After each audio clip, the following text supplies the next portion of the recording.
Salut à tous, ravi de vous retrouver ce soir pour un nouveau numéro de 100% basket, comme chaque semaine en direct sur ma télé. Mais aujourd'hui, on est mercredi, on n'est pas mardi, horaire un peu inhabituel. Et pour co-animer ce soir cette émission, je suis accompagné, comme chaque semaine, de Greg Lambert. Greg, tu vas bien? Oui, ça va, très bien, et toi? T'as toujours des belles lunettes, hein, encore une nouvelle paire.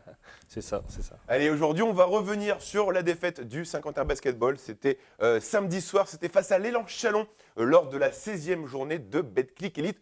On parlera également, on l'a tous suivi hier soir, de la BCL où le SQBB est passé à ça de réaliser l'exploit sur le parquet d'Istanbul. Mais malheureusement, le parcours européen du Saint-Quentin Basketball s'arrête là cette saison, même si l'histoire, mais on ne va pas se mentir, reste très belle. Notre invité ce soir, il va arriver dans quelques instants. Il est encore en réunion de rédaction. C'est Anthony Autou. Je sais, lui aussi était déçu du résultat d'hier soir, mais en tout cas, on aura l'occasion dans cette émission d'en reparler avec lui, lui qui arrive dans quelques minutes. Et tout de suite, on parle du Saint-Quentin Basketball qui a payé samedi soir son retard à l'allumage. C'est la rubrique SQBB. Greg, en encaissant un 5-19 en 6 minutes, on savait que les choses seraient compliquées pour le SQBB samedi soir. Gros retard à l'allumage. Ouais, gros retard à l'allumage une nouvelle fois, et défensivement aussi, la cohésion défensive n'était pas présente dans ce début de match. Ça leur a fait mal parce que c'est vrai qu'en face, ils attendaient que ça, de pouvoir rentrer facilement dans le match et de trouver leur repère offensif et de pouvoir après. C'est vrai que cette équipe de Chalon, ça ne réussit pas très très bien à Saint-Quentin, malheureusement. On se rappelle du match aller. Hein. Ouais, déjà au match aller, une belle claque au match aller. Et plus ce match-là, c'est une équipe qui ne nous réussit pas, malgré tout. Mais pourtant, les Chalonnais étaient venus un peu diminuer. 2 joueurs majeurs, on va se le dire, étaient absents, mais ça n'a pas suffi. Ça n'a pas suffi, oui. Maurice à l'arrière qui manquait à l'appel avec Lionel Godou, l'ancien Saint-Quentinois qui n'était pas là non plus sur le poste 4-5. Donc effectivement, il y avait toutes les clés pour Saint-Quentin pour s'imposer. Peut-être que inconsciemment, ça va peut-être aussi jouer de se dire bon voilà, ils arrivent diminués. On peut les prendre un peu plus facilement que moi, peut-être un peu moins d'habitude pour pouvoir gagner ce match, mais bon, voilà, c'était un match piège. Donc ils sont tombés dans le panneau. C'est vrai que c'était pas prévisible, mais c'est la règle du jeu, du basket, c'est ça, faut être Pourtant, investi. il y avait ce goût de revanche quand même du SQBB. On rappelle le match aller, hein, une défaite qui était vraiment restée en travers de la gorge des Saint-Quentinois et notamment de Julien Mahé. On pensait Saint-Quentin revanchard, mais Chalon avait peut-être un peu plus le couteau entre les dents que le SQBB à domicile.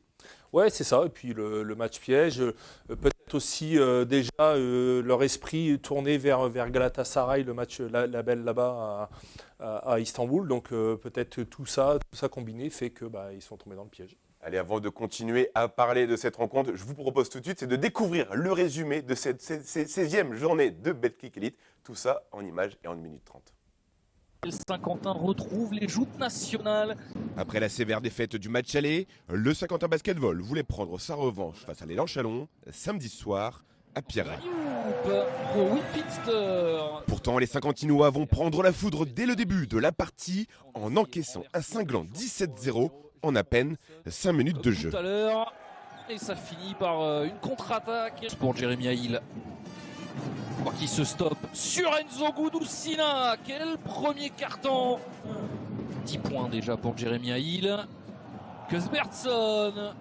Le deuxième est un peu plus équilibré, mais le SQBB paye cash son retard à l'allumage face à Jeremiah Hill, véritable maître à jouer de cette équipe chalonnaise. À la pause, les Saint-Quentinois sont menés de 6 points, mais n'ont pas encore abdiqué. 42-48 après 20 minutes. Au retour des vestiaires, Saint-Quentin va alterner avec le bon et le moins bon grâce à plus de constance de Nolan Traoré 19 points et de Dominique Olesnizak bien présent 14 points et 10 rebonds. Le SQBB s'accroche, mais de nouveau, c'est de l'autre côté du terrain que Saint-Quentin va encore pêcher. Il réclame la faute. Et de l'autre côté, Zach Cusbertson. Pourtant, à 2 minutes de la fin du temps réglementaire, Giovanni Onyangé fait passer le SQBB devant pour la première fois depuis le début du match d'un tout petit point. On peut encore y croire. Le momentum aurait même pu basculer en faveur des locaux, mais des erreurs commises en toute fin de rencontre vont coûter cher au SQBB. C'est l'Élan Chalon qui l'emporte 83-87. Après son match 3 de BCL à Galatasaray cette semaine, le Saint-Quentin Basketball s'en ira défier le Portel samedi soir, avant-dernier de Betclic Elite. Ce sera bien le score final de cette rencontre. Le SQBB qui avait remporté le dernier carton 23-18, mais qui s'incline. Une défaite qui fait mal à la tête et c'est pas Anthony qui va me contredire. Salut Anto, ravi de te retrouver. Bonjour tout le monde, j'espère que vous allez bien. Oui, très bien. Oh, super. Bon, on a vu ce résumé que tu arrivais pendant. Ouais. Encore une fois, c'est un peu la défense qui a fait défaut au SQBB samedi dernier. Ah oui, je crois 87 points, c'est beaucoup trop pour gagner un match, mais après, c'est difficile de leur en vouloir après ce match-là parce que quand même ils sortaient d'une décharge émotionnelle après la victoire contre Galatasaray 2 jours avant.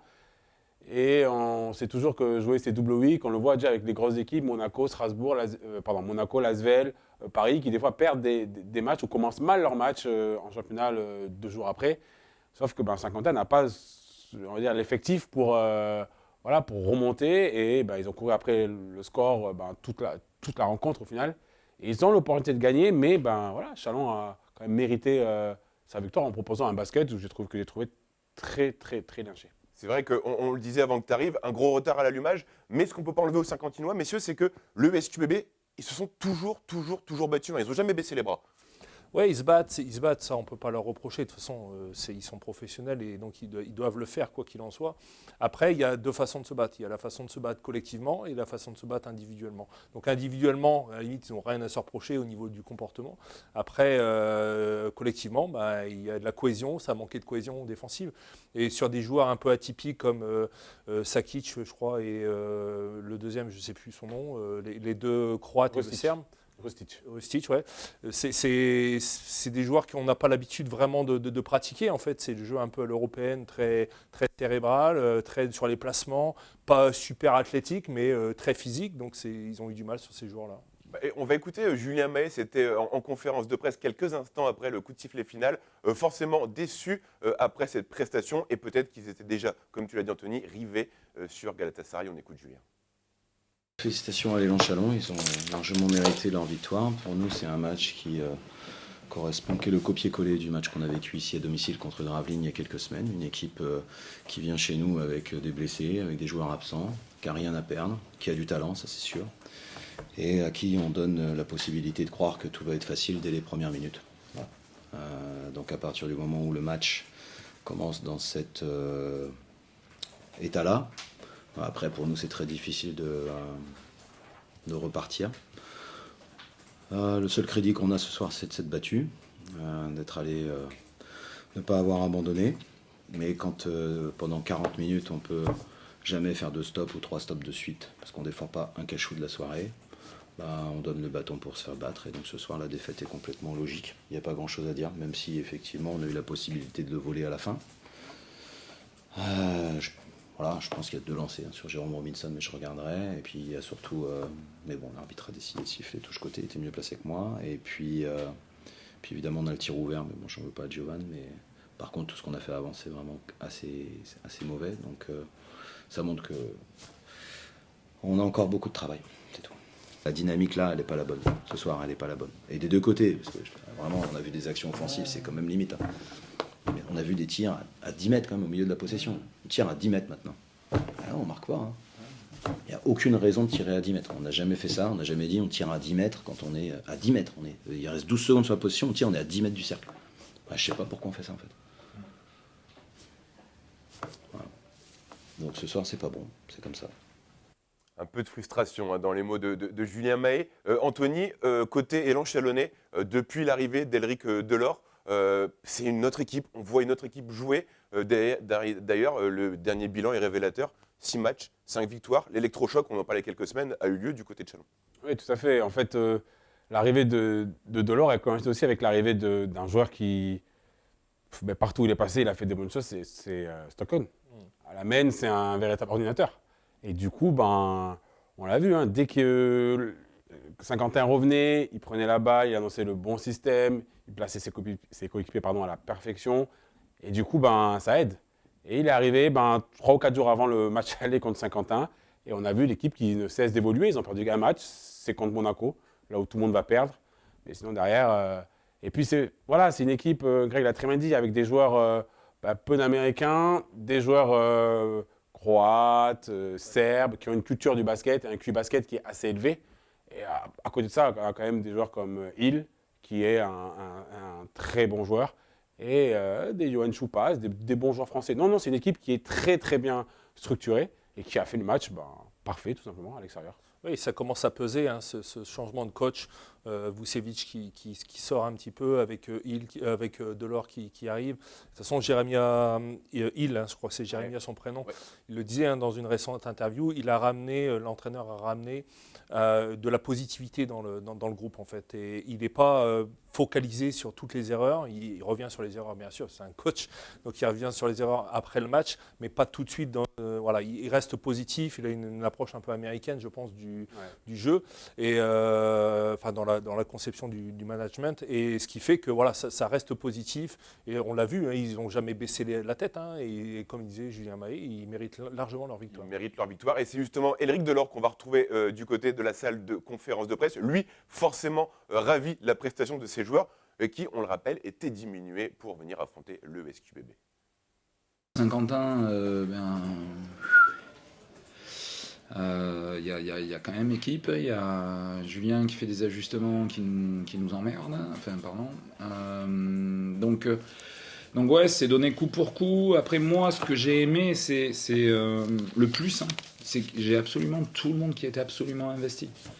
C'est-à-dire que ça m'est arrivé, si tu veux, d'avoir des joueurs, un joueur comme Lionel, un joueur comme Jamel sont des joueurs qui sont extrêmement importants. Lionel est encore MVP du dernier match. Et on peut se dire, voilà, on sait que Saint-Quentin c'est compliqué, on peut se dire, on va essayer de pas en prendre une, et puis on va rentrer, on va attendre que ça rentre. Et pas du tout. On a joué les yeux dans les yeux, et on a vraiment très bien joué au basket. Vraiment, c'était vraiment plaisant.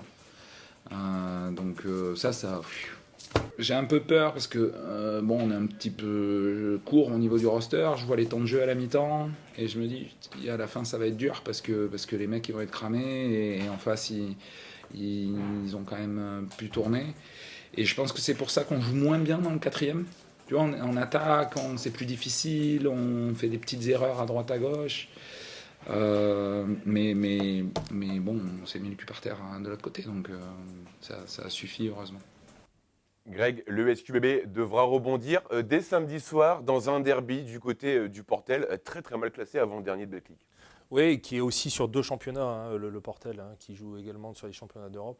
Donc avec des effectifs pareil, presque identiques à Saint-Quentin en termes de nombre. Donc oui, ça va être un match, encore une nouvelle fois, un match piège qu'il va falloir prendre par le bon bout. Ils les ont joués, je crois, mi-décembre, fin décembre. Ouais. Donc ils ont la bonne recette, ils ont limité cette équipe à 57 points. Je crois qu'il va falloir jouer avec ces armes-là pour gagner. Un derby chez un mal classé, ça sent un peu le bourbier. Tout à fait, ça sent le bourbier, surtout que ils vont rentrer d'un déplacement à Galatasaray, on en parlera plus tard.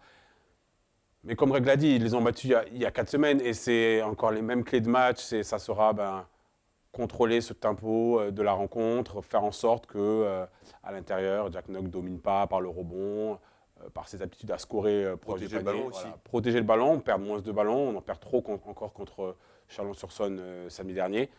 Comme tu dis, Baptiste, c'est un derby, et un derby, c'est un match à part. Le plus important, c'est de le gagner, que tu gagnes de 1 ou de 20. Il faut quand même gagner ce match-là. Et ça te permet de garder cette dynamique du haut de tableau. Et c'est ça le plus important, en fait. Et comme on dit, un derby, ça ne se joue pas, ça se gagne. On arrive à la fin de cette première partie. Messieurs, rapidement, votre pronostic. Je commence par Greg. Au Portel, une victoire presque similaire au match aller, c'est-à-dire vers un 75-68. 75-68, Anto. Moi, victoire de Saint-Quentin, 85-63. Ok, les choses sont carrées, c'est posé, c'est comme ça. Allez, on se quitte quelques instants et on se retrouve juste après une page de pub pour parler cette fois-ci de Coupe d'Europe et du SQBB qui a frôlé à ça l'exploit hier soir en Turquie. On en reparle dans quelques instants. Restez avec nous dans 100% Basket.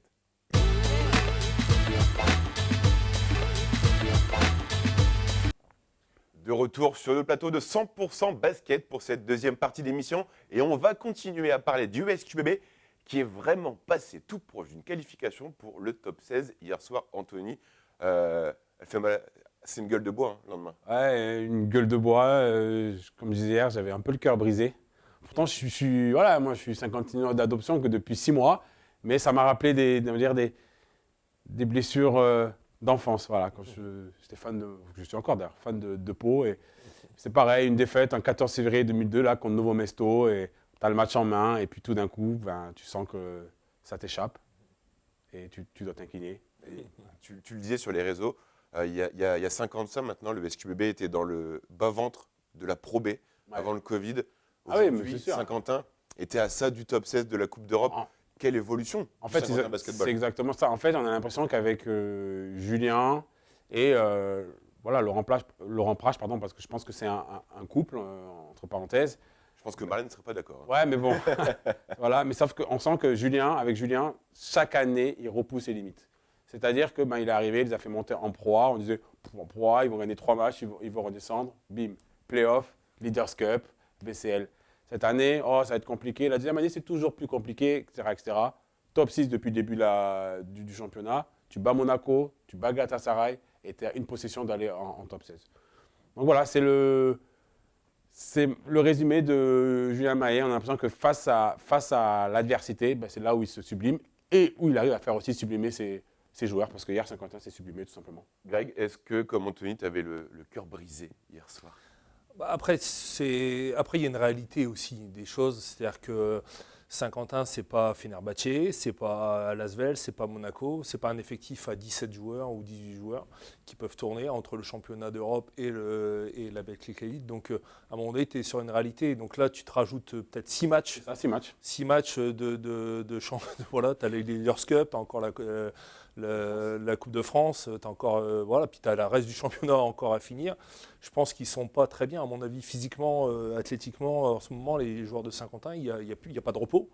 Donc, tu pars à Galatasaray, tu repars au Portel après. À un moment donné, stop, quoi. Le corps, il dit stop. Donc, si tu veux, à un moment donné, exister sur le principal, la Betclic L'objectif Elite, principal qui est la Betclic. qui est la Betclic, tu peux pas être partout, quoi. Donc, quelque part, c'est un mal pour un bien. Un mal pour un bien. Et avant de rentrer plus en détail dans cette rencontre et ce match 3 de BCL qui nous laissera beaucoup de regrets, je vous propose simplement c'est de découvrir le résumé de cette rencontre et qui, comme je le disais, nous laissera beaucoup de regrets et le cœur brisé d'Anthony. Hier soir, le Saint-Quentin Basketball avait l'occasion d'écrire une nouvelle page de son histoire. Sans vraiment briller, Galatasaray creuse d'emblée un premier écart difficile à rattraper. Et comme au match 1, les Saint-Quentinois n'ont pas su contrer l'intensité turque. Et face à un Galatasaray en réussite à longue distance, le SQBB était logiquement mené à la pause 45-31.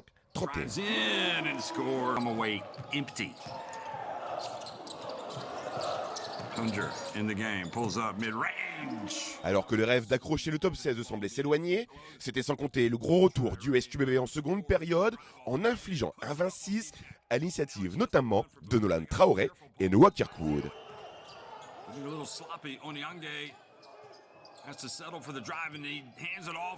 Revenu dans la partie et profitant également des nombreuses pertes de balles turques, le SQBB n'est cependant pas parvenu à conclure l'essai jusqu'au bout.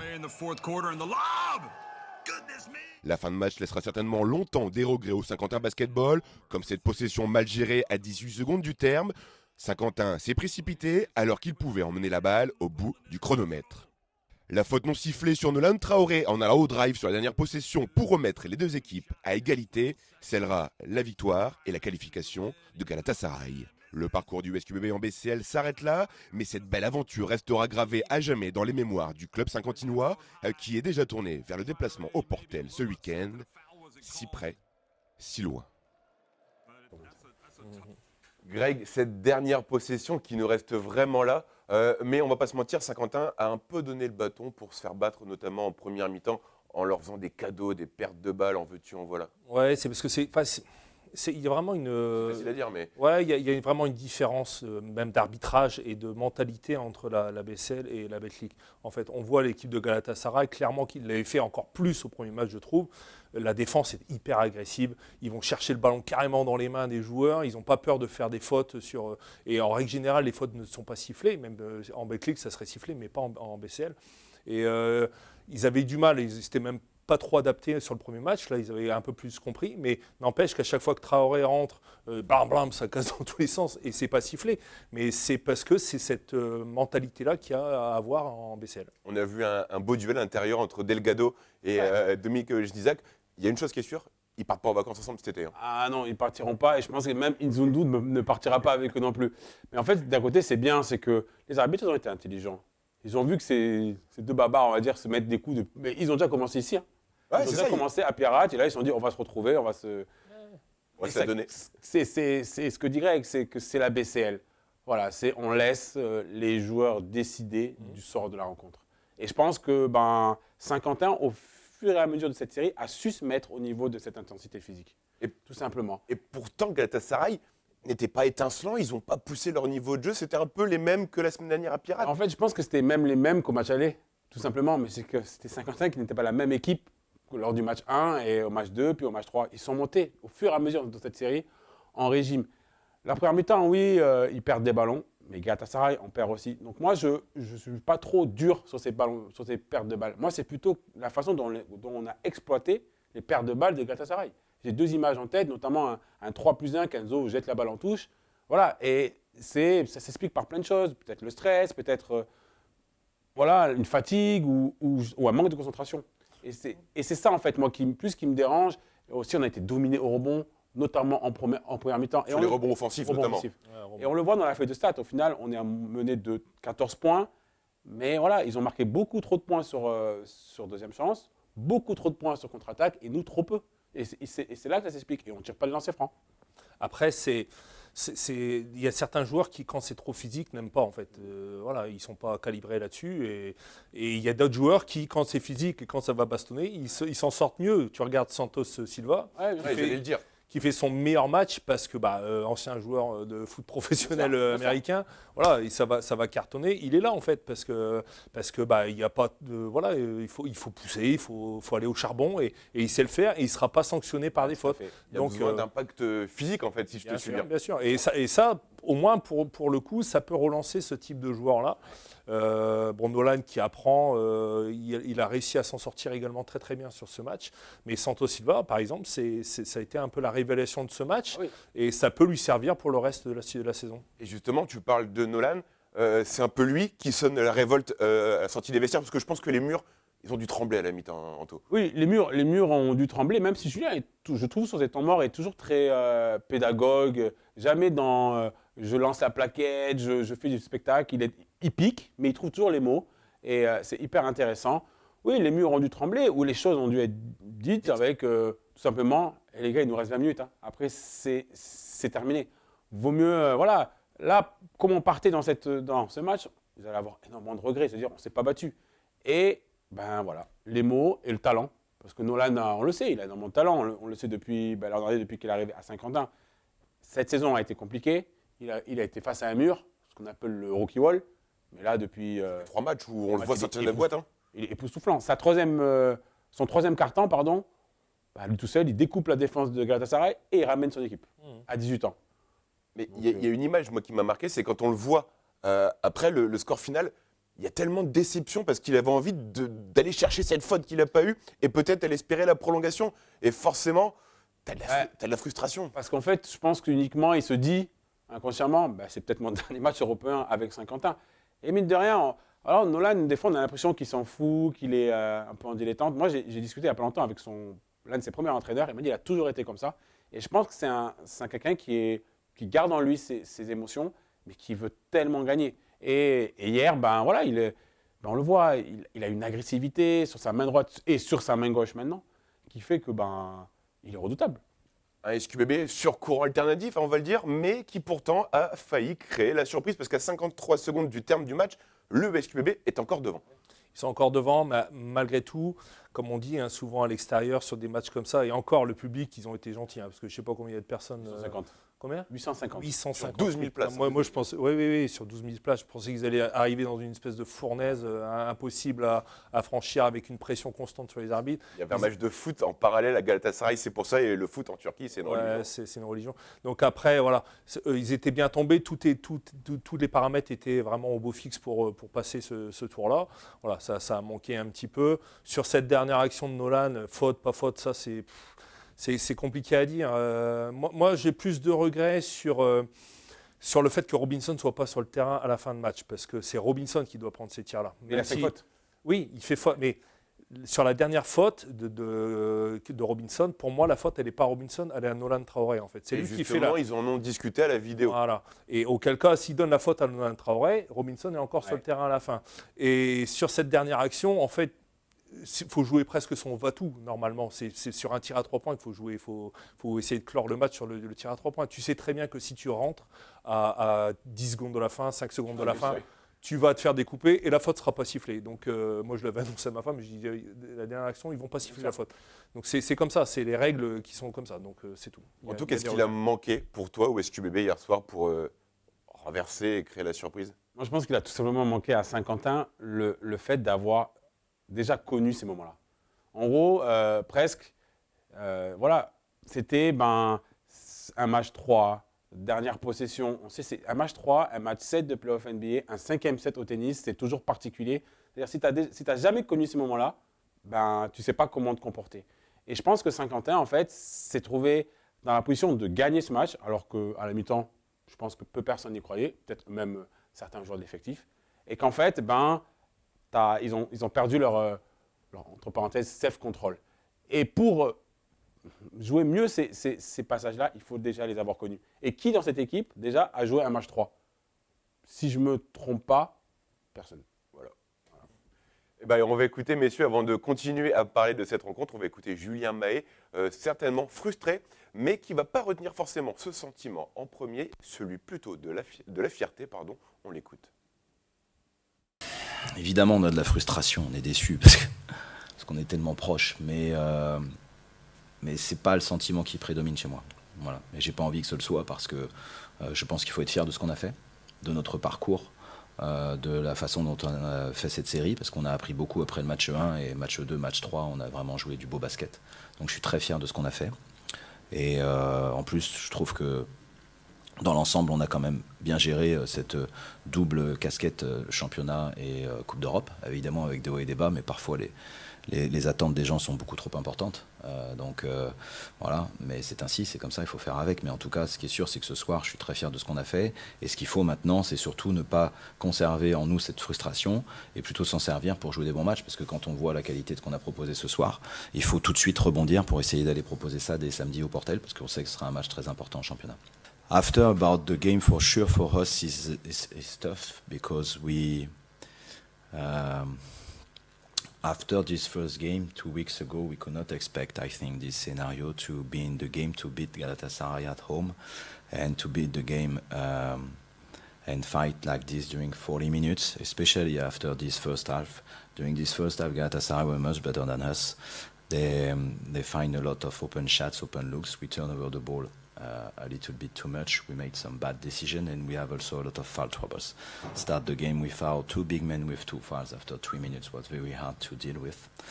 But I give a lot of credit to my players for what they did during the second half. I am very proud of my team, my club, because I think for first participation in BCL, what we have done during those first 1 plus play-in, I think we can be proud. So when you lose the game by 2, for sure, this is about details, rebound, turnovers, a lot of open threes we miss, but this is how it is, and now we have to look further. Bon, Greg, je pense que Julien a bien résumé. Les Saint-Quentinois peuvent être forcément très fiers de ce parcours en BCL, qui plus est 30 ans après. Oui, c'est sûr. C'est un beau parcours qui se finit bien. Ça finit pas par un match où ils se font éclater totalement, comme on aurait pu presque le prédire en fait, de se dire voilà, ils vont se retrouver face au Galatasaray devant beaucoup plus de spectateurs. Voilà, il n'y avait pas beaucoup de spectateurs, devant un arbitrage exécrable, bon, il y était moyen on va dire. Et puis perdre leur basket rapidement. Bon, ils se sont accrochés et puis ils ont fait un match assez résilient et c'est plutôt un bon parcours. Anthony, l'aventure est belle et cette équipe, version 2024-2025, a écrit tout de même une nouvelle page de l'histoire déjà bien chargée du SQBB. Bien sûr, déjà, leur dernière participation, c'était il y a 33 ans. J'avais 2 ans. Donc en fait... c'est juste magnifique. Après, voilà, bien sûr, c'est une compétition, ce n'est pas l'Euroleague, je l'entends, mais à l'échelle de Saint-Quentin, voir Saint-Quentin défier Galatasaray 2 fois dans sa salle, dans une salle de 10 000 personnes, ça reste magnifique.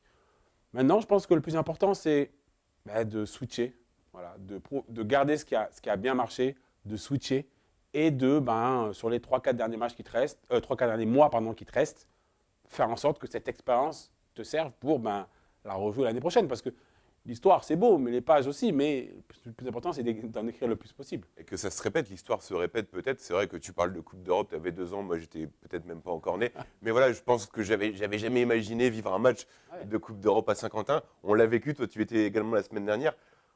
Ça fout les frissons quand même. Hein. Ouais, c'est vraiment. Puis c'était un Même si toi, tu as connu la Coupe d'Europe, hein, tu es un peu plus âgé que moi. Ouais, mais je me demande si je ne l'ai pas vu le match du Pana il y a 33 ans, donc carrément.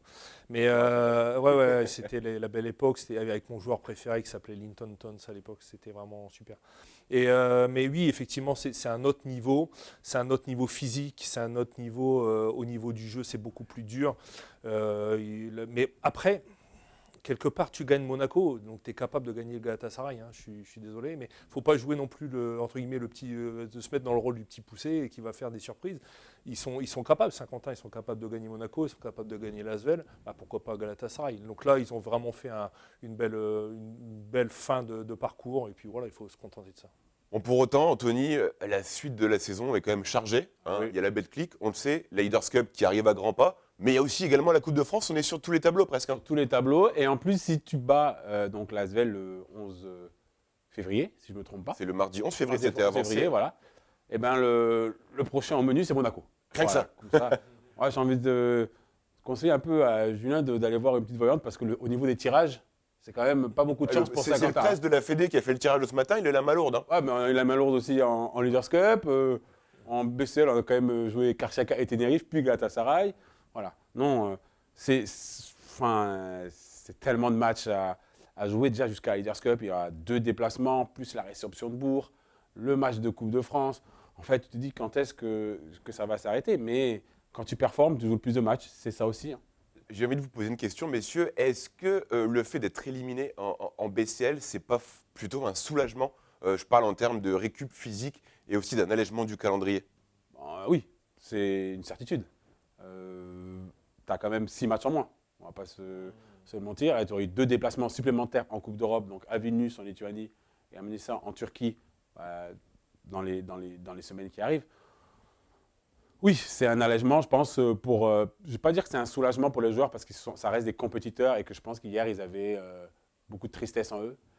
Mais quand ils prendront un peu de recul, ils se diront c'est aussi bien de rester à la maison, de voir notre famille et de se reposer. Ça doit soulager un petit peu aussi Éric Lecomte, le prépa physique. Oui, bien sûr, parce qu'il doit avoir du boulot en récupération. Après, je ne sais pas s'ils s'entraînent vraiment ou s'ils font c'est plus axé sur la récupération de la vidéo. Mais oui, après, quand on voit, nous, en tant que spectateurs, on doit dire lui, il n'a pas été bon, lui, il n'a pas été bon. Ils doivent être cramés, les mecs, en fait. En ce moment, ils doivent être vraiment cramés. Après, c'est un peu le lot de tout le monde. Hein. Le Portel, vous voyez, ils sont sur aussi 2 championnats. Beaucoup d'équipes sont sur 2 championnats. Après, ils ont peut-être des effectifs un peu plus à rallonge. Mais effectivement, oui, se débarrasser, entre guillemets, d'une compétition, ça peut... parce que la Betclic, quand même, reste, à mon avis, et la qualification en play-off reste prioritaire pour Saint-Quentin. Et puis, comme tu dis, Éric Lecomte, je pense qu'il a du boulot, mais il est bon. Parce que combien il y en a eu de blessés depuis le début de la saison parce que depuis les saisons où il est arrivé. Exactement. Parce que si on regarde un peu dans le rétro, Ouais. il n'y a pas eu il y a eu des petits pépins physiques, la bobologie, mais il n'y a pas eu de grosses blessures. Parce qu'ils ont déjà fait beaucoup de matchs. Hein, quand même, Saint-Quentin, c'est 16, je crois, 17 peut-être en championnat, 6 en BCL. Donc, ils ont fait beaucoup de matchs et il y a eu combien de blessures? Une seule, Noah Kirkoud. Mais on voit que sa blessure a fait mal à Saint-Quentin, son mois et demi absent. Donc voilà, moi je suis déçu parce que j'aurais aimé quand même voir Malaga venir à Pierrat. Mais d'un côté, je me dis si ça peut nous permettre à Saint-Quentin d'aller vraiment loin dans cette saison en termes d'objectifs, c'est pas plus mal. On parle d'objectifs, tu parles de play-off, mais Julien le martèle sans cesse. L'objectif principal cette année, c'est le maintien, déjà. Ouais, le maintien, il ne faut pas trop s'inquiéter à mon avis là-dessus. On prend les mots de Julien, mais Bien sûr. Ouais, enfin, c'est pas qui peut le plus, peut le moins. Hein. C'est à un moment donné, là, ils sont plus en phase de se qualifier. Même s'ils sont sortis de la zone play-off, là, ils vont devoir faire un play-in. Là, ils sont dans la zone play-in, je crois. On est Pour, 7e. Ouais. Donc, pour se qualifier directement en play-off. Mais voilà, ils ont montré certaines qualités. Ils ont montré vraiment des belles choses. Saint-Quentin, depuis le début de saison, ils sont à 9 victoires, 7 défaites. Ce n'est pas neutre. Non, les play-offs, oui, le maintien, mais on ne va même pas trop en parler. Je pense même si ça va être un match très important pour le maintien, par contre, pour le Portel samedi. Exactement, parce que tu as lu mes fiches, je pense, parce que le Portel se bat pour ne pas être relégable en fin de saison. Donc forcément, ils vont accueillir Saint-Quentin. On sait ce qui s'est passé, on a lu les réseaux sociaux. Le Portel a peur de Saint-Quentin, mais Saint-Quentin doit se méfier. Bien sûr, ils doivent se méfier tout simplement parce que, comme on a dit tout à l'heure, c'est un derby, c'est un match où les émotions vont prendre le pas sur des fois la technique, la tactique. Mais moi, je rejoins Greg. Bien sûr que quand on est le 17e budget de Pro A, le maintien doit rester ta priorité. Mais quand on est à 9-7, quand on est dans le top 6 depuis la première journée et qu'on a, je crois, 5 succès d'avance sur le Portel, si je ne me trompe pas. C'est ça. Et si on gagne, avec le goal average, ça fera 6. On sera peut-être même presque maintenu mathématiquement. Donc, voilà, c'est un tournant, un énième tournant dans la saison pour le SQBB. Mais aujourd'hui, tu dois regarder les play-ins, c'est-à-dire les 10 premiers. Et on sait que Saint-Quentin, à chaque défaite, il y a un sursaut d'orgueil derrière. Bon, là, malheureusement, il n'a pas eu lieu. On est refocus sur le championnat. Greg, il y aura une réaction. Saint-Quentin va se rebiffer. Ouais, après, il y a des Le défaites. Portel en fera peut-être les frais. Après, il y a défaites et défaites. Quand tu perds de 30 points, ce n'est pas la même défaite que quand tu perds de 4 points. Donc, est-ce qu'ils ont besoin de se rebiffer ? Non, ils ont juste besoin de faire presque le même match qu'ils ont fait à Galatasaray. Ça sera très bien pour passer le Portel, en fait. Donc, ce n'est pas une défaite humiliante, en fait, entre guillemets. Le match aller à Châlons, c'était humiliant. Ils ont pris 20 ou 30 points, c'était humiliant. Donc, derrière, il fallait une réaction. Là, ils ont juste besoin de rester dans leur standard, essayer de faire à peu près la même chose, et puis ça va passer. Il n'y a pas eu de des grosses interrogations autour de cette équipe depuis le début de saison. Ce qui est bien avec cette Coupe d'Europe, entre guillemets, c'est de pouvoir relancer certains joueurs. Santos Silva, qui est aujourd'hui 10e homme, va peut-être un peu monter dans les rotations parce qu'il a montré des choses quand même. Il a montré qu'il est capable d'aller au combat, il est capable de prendre 6-7 rebonds. Noah Kirkwood revient en puissance réellement. Après sa blessure. Après, il faut gérer Enzo qui est un peu en manque d'adresse en ce moment. Mais ça va remonter. Mais si tu as un effectif qui est capable de tourner et de compenser les manques des uns et des autres, voilà, ça peut servir à ça aussi. Ça nous annonce une belle fin de saison, qui plus est palpitante. Oui, tout à fait. Déjà, on va quand même, Saint-Quentin va jouer Bourg très bientôt. On connaît l'accueil des supporters avec certains, contre le coach, certains joueurs. Ça sera encore un match à vivre en tant que spectateur et en tant que joueur. Mais oui, comme Greg l'a très bien dit, Julien a changé sa méthode de coaching depuis Châlons. Et depuis qu'il a changé, je trouve que, certes, il y a des joueurs qui sont peut-être moins dedans, mais d'autres qui progressent. Le fait d'avoir déplacé Jovan Onyangue sur le poste 4, je trouve que c'est une superbe chose parce que ça lui permet de voir le jeu, ça lui permet de jouer au large et surtout d'amener l'adresse sur le poste 4, ce qu'on n'avait pas trop avec Moore et William Pfister. William Pfister sur le poste 5, je trouve que c'est un super choix aussi parce qu'il va très vite, plus vite que beaucoup d'intérieurs qu'il a en face. Et ça peut permettre aussi peut-être à Marcos Santos Silva de jouer. On verra ça dès la semaine prochaine. Avant de clôturer cette émission avec Greg, on avait lancé un jeu concours la semaine dernière pour tenter de remporter le ballon officiel du All-Star Game. Et il fallait pour cela deviner le poids de celui-ci. Et on découvre tout de suite la réponse en images. On est à quelques instants du direct 100% basket. Et comme on vous l'avait promis la semaine dernière, on vous offre la possibilité de gagner ce ballon du All-Star Game. Vous étiez plus de 110 participants à jouer à ce jeu concours. Et en répondant à la question, quel est le poids exact de ce ballon ? Et tout de suite, on va le peser pour découvrir la réponse.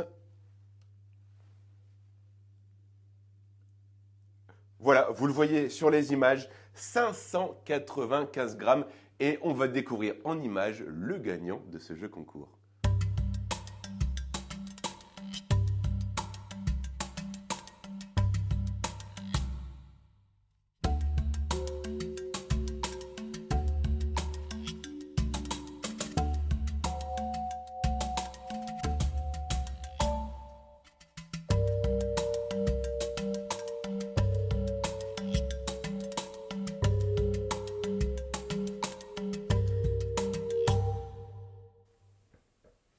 Félicitations à Joël Flamand qui a trouvé le poids exact de ce ballon, 595 grammes. Et Joël, je vous invite à nous écrire sur la page Facebook de Mattélé pour avoir vos renseignements, vos coordonnées et que vous puissiez venir récupérer ce ballon ici même dans nos locaux. Greg me soufflait à l'oreille d'avoir un ballon dédicacé. Et bien justement, je vous propose dans quelques semaines un ballon dédicacé, le ballon officiel du Saint-Quentin Basketball, dédicacé par l'ensemble des joueurs du SQBB, sera mis en jeu sur notre plateau. Bien évidemment, on vous tient au courant. Messieurs, avant de se quitter, on a une bonne nouvelle à annoncer aux téléspectateurs de cette émission 100% basket, puisque la semaine prochaine, à partir de mardi prochain, l'émission va évoluer.